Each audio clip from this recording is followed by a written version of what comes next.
ഉദാരവൽക്കരണ നയങ്ങളിലൂടെ ഇന്ത്യയുടെ സാമ്പത്തിക വളർച്ചയ്ക്ക് അടിത്തറയിട്ടയാളാണ് പ്രധാനമന്ത്രിയായിരുന്ന മൻമോഹൻ സിംഗ് എന്നാണ് പറയുന്നത്. പക്ഷേ മൻമോഹൻ സിംഗ് പ്രധാനമന്ത്രി പദത്തിലേക്ക് എത്തിയത് നെഹ്റു കുടുംബത്തിൻ്റെ താല്പര്യമുള്ളതുകൊണ്ടാണെന്നൊരു ആരോപണമുണ്ട്. എങ്ങനെയാണ് മൻമോഹൻ സിംഗിനെ ഒന്ന് ഓർത്തെടുക്കുക? മൻമോഹൻ സിംഗ് ഇന്ത്യൻ രാഷ്ട്രീയത്തിലെ ഒരു ജെൻറ്റിൽമാനായിരുന്നു. സോഫ്റ്റ് സ്പോക്കൺ, ആരുമായിട്ടും വഴക്കിനോ വക്കാണത്തിനോ ഇല്ല. വളരെ വല്ലപ്പോഴും വായിൽ കോലിട്ട് കുത്തിക്കഴിഞ്ഞാൽ മാത്രം ചിലപ്പോൾ ഒന്ന് അല്പം രൂക്ഷമായ ഭാഷയിൽ പ്രതികരിക്കും. അതങ്ങനെ ഒന്നോ രണ്ടോ അവസരങ്ങളെ ഉണ്ടായിട്ടുള്ളൂ. അല്ലാതെ ആരും അദ്ദേഹത്തെ അങ്ങനെ അറ്റാക്ക് ചെയ്യാൻ പോകാറില്ല. അറ്റാക്ക് ചെയ്താൽ അദ്ദേഹം പ്രകോപിതനാകുകയുമില്ല. അങ്ങനെയുള്ള ഒരു നോൺ പൊളിറ്റിക്കൽ പൊളിറ്റീഷ്യനായിരുന്നു മൻമോഹൻ സിംഗ്. അദ്ദേഹത്തിന് ഈ ലോക്സഭയിൽ ഒരിക്കലും ജയിച്ചു വരാൻ കഴിഞ്ഞില്ല. അതൊരു നിർഭാഗ്യമായിട്ട് കിടക്കുന്നു. ഒരു തവണയും പുള്ളി മത്സരിച്ചുള്ളൂ. 1999 സൗത്ത് ഡൽഹിയാണെന്നാണ് എൻ്റെ ഓർമ്മ. അവിടെ അദ്ദേഹം മത്സരിച്ച് തോറ്റു. പിന്നെ എല്ലാം അതിനു മുമ്പും അതിന് ശേഷമൊക്കെ രാജ്യസഭയാണ് അദ്ദേഹത്തിൻ്റെ തട്ടകം. അരുൺ ജെയ്റ്റ്ലി അങ്ങനെയായിരുന്നു കേട്ടോ. അരുൺ ജെയ്റ്റ്ലിക്കും BJPയുടെ വലിയ നേതാവൊക്കെ ആയിരുന്നു. പക്ഷേ ഒറ്റ ലോക്സഭാ തിരഞ്ഞെടുപ്പ് അദ്ദേഹത്തിന് ജയിക്കാൻ പറ്റിയിട്ടില്ല. ഒടുവിൽ അദ്ദേഹം പഞ്ചാബിൽ അമൃത്സറിൽ പോയി നിന്നു. എന്നിട്ടും രക്ഷ കിട്ടിയില്ല, തോറ്റുപോയി. രാജ്യസഭയായിരുന്നു ശരണം. ചിലർക്കങ്ങനെ ലോക്സഭ വിധിക്കപ്പെടാത്ത ചില പ്രതിഭാശാലികളുണ്ട്. ഇവരൊക്കെ മിടുക്കന്മാരുമായിരിക്കും. അരുൺ ജെയ്റ്റ്ലിയും മിടുക്കനായിരുന്നു, മൻമോഹൻ സിംഗും മിടുക്കനായിരുന്നു. പഞ്ചാബ് യൂണിവേഴ്സിറ്റിയിൽ അധ്യാപകനായിരുന്നു, പ്രൊഫസറായിരുന്നു, പിന്നെ റീഡറായി, പ്ലാനിംഗ് കമ്മീഷൻ മെമ്പറായി, എക്കണോമിക് അഡ്വൈസറായി ടു പ്രൈം മിനിസ്റ്റർ ഒക്കെയായി. പക്ഷേ ഈ സാമ്പത്തിക നയങ്ങൾ കൊണ്ട് ഇന്ത്യയുടെ സമ്പദ് വ്യവസ്ഥയ്ക്ക് അടിത്തറയുണ്ടാക്കിയത് അദ്ദേഹമാണോ എന്ന് ചോദിച്ചാൽ അദ്ദേഹവും കൂടി ചേർന്നാണ് എന്ന് പറയണം. കാരണം ഇത് സംഭവിക്കുന്നത് 90കളിലാണ്. അന്ന് പ്രധാനമന്ത്രി ആരാ? നരസിംഹറാവുവാണ്. എന്താ നരസിംഹറാവുവിനെ എല്ലാവരും മറന്നു കളയുന്നത്? മൻമോഹൻ സിംഗ് പ്രൈം മിനിസ്റ്റർ ആകുന്നത് 2004 അപ്പോഴത്തേക്ക് ലിബറലൈസേഷനൊക്കെ വന്നു കഴിഞ്ഞു.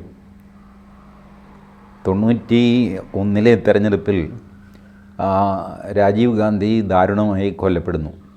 LTTE-കാരാണ് അത് ചെയ്തത്.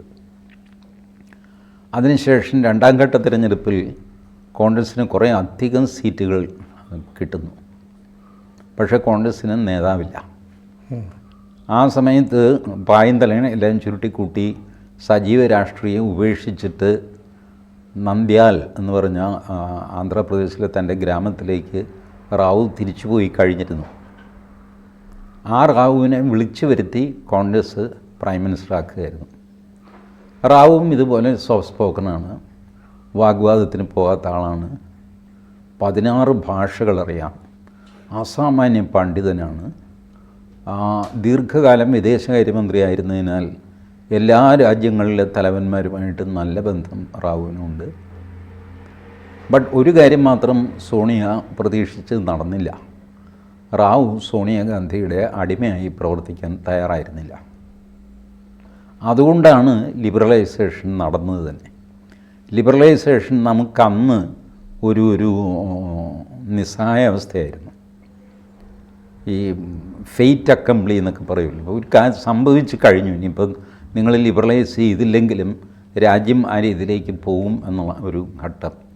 നമ്മുടെ സമ്പദ് വ്യവസ്ഥ തീരെ ബുദ്ധിമുട്ട് പിടിച്ച അവസ്ഥയിലൂടെ പോയി. അന്ന് IMF നിന്ന് ലോൺ എടുത്തു. ഇങ്ങനെയൊക്കെ ചെയ്താണ് നിലനിർത്തിക്കൊണ്ടിരുന്നത്. അപ്പോൾ ആ അവസ്ഥയിൽ ലിബറലൈസേഷൻ അല്ലാതെ മറ്റ് മാർഗം ഉണ്ടായിരുന്നില്ല. മാർഗം പലരും പറഞ്ഞെങ്കിലും ഒരു പൊതു സെൻറ്റിമെൻറ്റ് അതിനെതിരെ വന്നു. വാസ്തവത്തിൽ അന്ന് സംഘപരിവാറൊക്കെ ഈ സ്വദേശി ക്യാമ്പയിൻ നടത്തിയിട്ട് ഒരു കാരണവശാലും അന്ന് ഡങ്കൽ ഡ്രാഫ്റ്റ് എന്ന് പറയും, ഇതിന് നമ്മൾ വേൾഡ് ട്രേഡ് ഓർഗനൈസേഷൻ WTOയുടെ ഡ്രാഫ്റ്റ്, എല്ലാ രാജ്യങ്ങളും അതിൽ ഒപ്പിടണം എന്നൊക്കെയുള്ള സ്ഥിതി വന്നു. ഒരുപാട് പേര് ഒപ്പിടാത്തവരുണ്ട് കേട്ടോ. സൗദി അറേബ്യ ഒന്നും അതിൽ ഒപ്പൊന്നും ഇട്ടില്ല, എന്നിട്ട് അവർ മുങ്ങിപ്പോയൊന്നുമില്ല. പക്ഷേ അന്ന് മുങ്ങിപ്പോവും എന്നുള്ളൊരു ധാരണ പരത്തിയിട്ട് അങ്ങനെ നമ്മൾ ഈ ലിബറലൈസ്ഡ് എക്കോണമിയിലേക്ക് പോയി. മൾട്ടിനാഷണൽസൊക്കെ കയറി വന്നു. മാർക്കറ്റും നമ്മളുടെ GDPയും ഒക്കെ കുതിച്ചുയർന്നു. എങ്കിലും ഈ സാമൂഹ്യമായ ഉച്ചനീചത്വം, സാമ്പത്തിക ഉച്ചനീചത്വം, അത് ഇല്ലാതാക്കുന്നതിൽ വലിയ സംഭാവനയൊന്നും ലിബറലൈസേഷൻ ചെയ്യാൻ പറ്റിയില്ല എന്നുള്ളതാണ് വാസ്തവം. കുറേ തൊഴിലവസരങ്ങളുണ്ടായി, കാര്യമൊക്കെ ശരിയാണ്. ബട്ട് ഈ ഉള്ളവനും ഇല്ലാത്തവനും തമ്മിലുള്ള അന്തരം വർദ്ധിച്ചുകൊണ്ടേയിരുന്നു. പക്ഷെ അതിന് പരിഹാരം സോഷ്യലിസം ആയിരുന്നില്ല താൻ. അന്നും ഒരു ആത്മനിർഭർ തലത്തിലേക്ക് നമ്മൾ പോയിരുന്നെങ്കിൽ കുറച്ചൊരു ബുദ്ധിമുട്ടൊരു 4-5 വർഷത്തേക്ക് വരുമായിരുന്നെങ്കിലും നമ്മൾ സ്വന്തം കാലിൽ നിൽക്കുമായിരുന്നു. ഇന്നിപ്പോൾ നമ്മൾ സ്വന്തം കാലിലാണോ നിൽക്കുന്നതെന്ന് ചോദിച്ചാൽ വാസ്തവത്തിൽ അങ്ങനെയല്ല. ഇന്നിപ്പോൾ കംപ്ലീറ്റ് തകിടം മറിഞ്ഞു. ലോകത്തിലെ സമ്പദ് വ്യവസ്ഥയും എല്ലാം പഴയ പോലെ എല്ലാം മാറിമറിഞ്ഞു. സൈബർ എന്ന് പറയുന്ന പുതിയൊരു ലോകം തുറന്നു. അപ്പോൾ അതിലൂടെ പിന്നെ അത് മുന്നോട്ട് പോയിട്ട് ഇപ്പോൾ ബിറ്റ് കോയിൻ എന്നൊക്കെ പറയുന്ന ഏർപ്പാട് വരെയായി. ചുരുക്കി പറഞ്ഞാൽ സാധാരണക്കാരന് മനസ്സിലാവാത്ത രീതിയിലാണ് സമ്പത്തിൻ്റെ വിതരണവും ട്രേഡും ഒക്കെ നടക്കുന്നത്. നോട്ട് തന്നെ കച്ചവടം ചെയ്യാവുന്ന ഒരു സാധനമായിട്ട് മാറി. ഡോളർ ട്രേഡ് എന്നൊക്കെ പറഞ്ഞിട്ട് $1 ഇത്ര രൂപ എന്ന് പറയുന്ന ഇതിലേക്കൊക്കെ പോയി.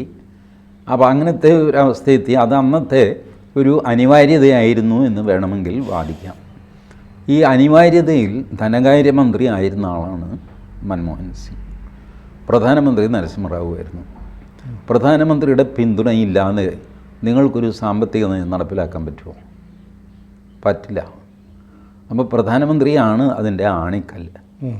ബട്ട് കോൺഗ്രസ്സുകാർക്ക് പൊതുവേ നരസിംഹറാവുവിനോടൊരു അകൽച്ചയാണ്. കാരണം നരസിംഹറാവു നെഹ്റു കുടുംബത്തിന് വിധേയമായി പ്രവർത്തിച്ച ആളല്ല.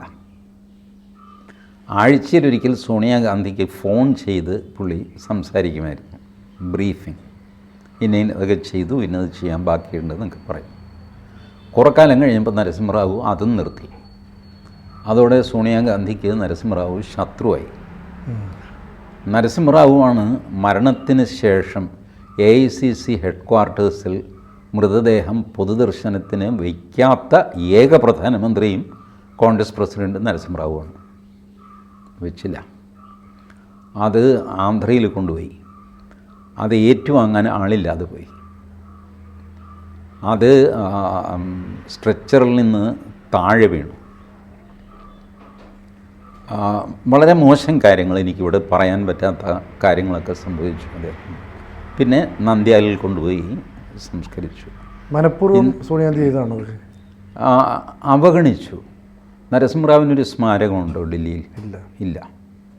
എന്നാൽ ഏറ്റവും ദുർഘടം പിടിച്ച ഒരു ഘട്ടത്തിൽ പ്രധാനമന്ത്രിയായിരുന്ന ആളാണ് നരസിംഹറാവു. അതായത് രാജീവ് ഗാന്ധിയുടെ മരണം, അതിനുശേഷം നമ്മളുടെ അയോധ്യ സംഭവം 1992 ഡിസംബർ, അതിനെ തുടർന്നുണ്ടായ 5 സർക്കാരുകളെ പിരിച്ചുവിടുന്ന തീരുമാനം. എന്നാൽ നരസിംഹറാവുവിന് ഭൂരിപക്ഷം ഉണ്ടോ? അതിട്ടില്ല താൻ. ഇത്രയും വലിയ ക്രൈസിസുകൾ നേരിട്ട ഒരു പ്രധാനമന്ത്രി വേറെയില്ല നരസിംഹറാവുവിനെ പോലെ.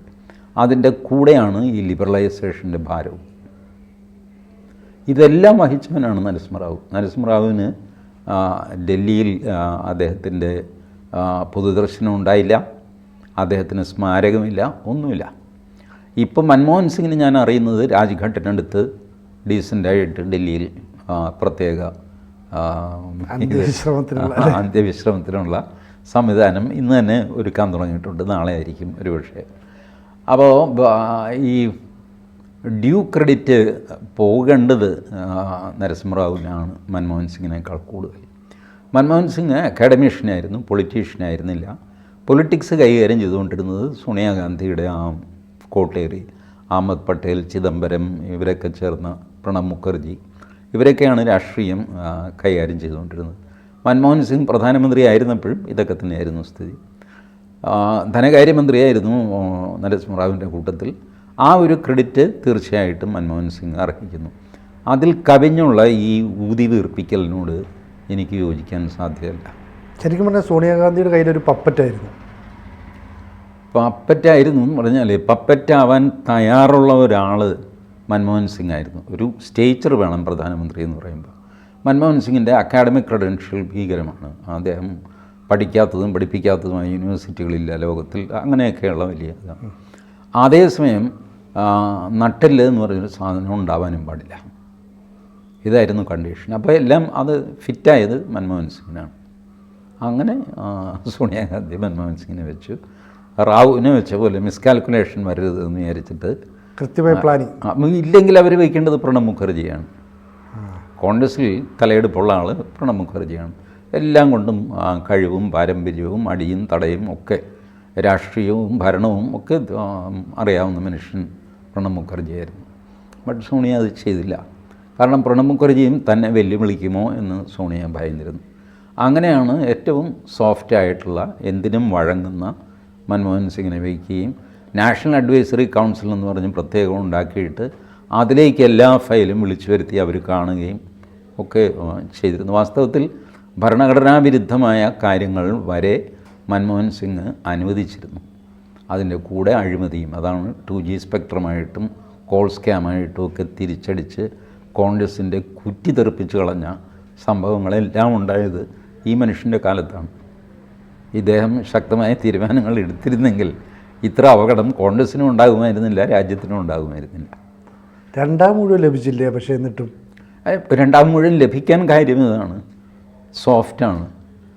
ഈ ജനാധിപത്യത്തിൻ്റെ ഒരു പ്രത്യേകത സ്ട്രോങ് ക്യാരക്ടേഴ്സിന് മുകളിലേക്ക് വരാൻ പ്രയാസമാകും. ആർക്കും വഴങ്ങുന്നവനെ എല്ലാവരും കേൾക്കും. അവൻ മതി. അപ്പം നമ്മൾ പറഞ്ഞാൽ കേൾക്കില്ല. ആര് പറഞ്ഞാലും കേൾക്കുന്നവനെയാണ് ഒന്നാം നമ്പറായിട്ട് കയറ്റിവിടുന്നത്. അതിന് അപവാദങ്ങളുണ്ട്. പക്ഷേ ജനറൽ റൂൾ ഇതാണ്, ദുർബലൻ അല്ലെങ്കിൽ ആർക്കും വഴങ്ങുന്നവൻ. അങ്ങനെ ദേവഗൗഡയൊക്കെ പ്രധാനമന്ത്രിയാവാൻ കാര്യത ആർക്കും വഴങ്ങും. പ്രത്യേകിച്ചൊരു നിർബന്ധമോ ഐഡിയോളജിയോ സംഗതിയോ ഒന്നുമില്ല. ആരെന്ത് പറഞ്ഞാലും ഓഹോ എന്ന് പറഞ്ഞിട്ട് ഇങ്ങനെ പോകും. അപ്പോൾ അങ്ങനെയുള്ള ഒരു ജനാധിപത്യത്തിൻ്റെ ഒരു ദോഷം അതാണ്.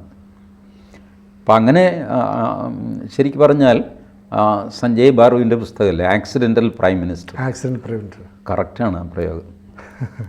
ശരിക്കും എങ്ങനെയായിരിക്കും അവസാനം ഈ ഇദ്ദേഹത്തെ നമ്മൾ ഓർമ്മിക്കുക? ഒരു ശക്തനായ ഭരണാധികാരിയെന്നോ ദുർബലനായ പ്രധാനമന്ത്രിയെന്നോ? കാലം തീരുമാനിക്കട്ടെ. നമ്മളത് ആ വാക്ക് വേണ്ടാതെ ഉപയോഗിക്കുന്നത് ശരിയല്ല. ആക്സിഡൻ്റൽ പ്രൈം മിനിസ്റ്റർ എന്നുള്ള വാക്ക് നമുക്ക് അഡോപ്റ്റ് ചെയ്യാം, അതിനപ്പുറത്തേക്ക് പോകണ്ട. കൂടുതൽ വാർത്തകളും വിശേഷങ്ങളും നിങ്ങളിലേക്ക് എത്താൻ ABC മലയാളം സബ്സ്ക്രൈബ് ചെയ്യുക, ബെൽ ബട്ടണും അമർത്തുക.